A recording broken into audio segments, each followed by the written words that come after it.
Well, the City of Melbourne is making moves to revamp its housing and transportation options. Lord Mayor Nick Reece has proposed converting ageing city office blocks into thousands of apartments to provide housing within the CBD. Well, joining us now is Melbourne's Lord Mayor Nick Reece. Thank you so much for taking the time to speak with us this morning. Good morning. Happy Saturday. And to you too. Now, this office to residential conversions is very innovative, but it had been part of the state government's housing statement last year. What's been the reaction from commercial property owners whom you've consulted? Look, I've received a really positive response to the plan. This is a $1 trillion problem for the Australian economy and property sector. We've got these ageing B and C grade buildings, mostly built in the 1970s, 80s and 90s as office towers in our big cities. That stock is now ageing, and you're seeing employers moving their workforces into premium office towers, leaving these buildings as stranded assets.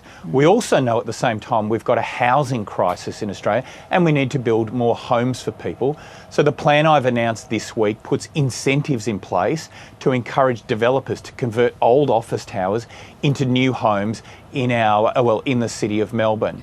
And look, we think it'll be a positive thing because living in the central city is an increasingly popular thing to do. You've got the best of Melbourne right on your doorstep, the restaurants, the sports grounds, the fields, everything.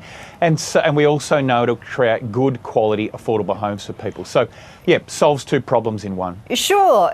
You say affordability there. Now, part of the housing issue, of course, is affordability. The other part, of course, is supply. You're trying to address the supply issue.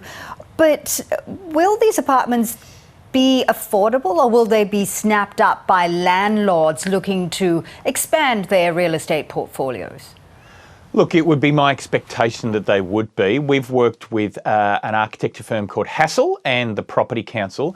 They've identified 86 towers across the City of Melbourne in our central city and South Bank, and they are towers who they believe are suitable for transforming from office into residential. So that means their floor plate, where the lift wells are located, things like ceiling heights are of a dimension that are suitable for the conversion. And apartment living is great living. It's also a great way into the housing market as well, tending to be more affordable than your typical, suburban block and home. You're also trying to address the transportation issue in Melbourne, CBD in particular, and your council has voted to end the contracts with 2 e-scooter rideshare companies.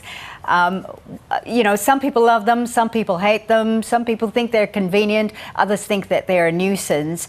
You say that the agreement is currently untenable. Why is that? Look, it has been a controversial decision, but I absolutely believe it was the right thing to do.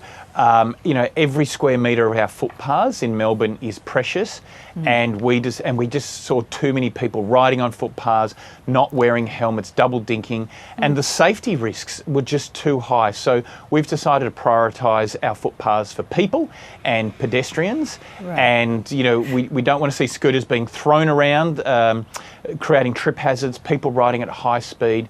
We heard reports from our Royal Melbourne Hospital about over 40 presentations a month of people with serious injuries from scooters. So look, we've put safety first, and we've put the rights of pedestrians first to be able to get around our city. 90% of trips in the inner city are by foot.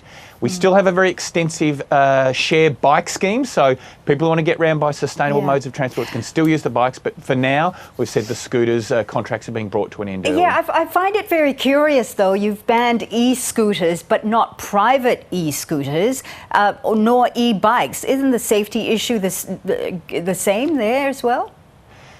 The private e-scooters are regulated by the state government. They recently announced they were changing the road laws so that e-scooters under share schemes or e-scooters owned privately could ride on the road. So that's a matter for the state government. In terms of the share bikes, the share bike scheme seems to work it does work much more successfully than the scooters. We don't see the same issues with people riding at high speed on footpaths on the share bikes. We don't see share bikes strewn down, thrown down like litter almost across footpaths across the city, creating trip hazards for people, creating all sorts of problems for people who are visually impaired, those who are have mobility challenges. And so, yeah, the share bike scheme has worked well. It's a very big and extensive one in the City of Melbourne, and we're going to see that continue. All right. Well, Nick Reece, Lord Mayor of Melbourne, we thank you very much for joining us on Weekend Breakfast. Thank you so much.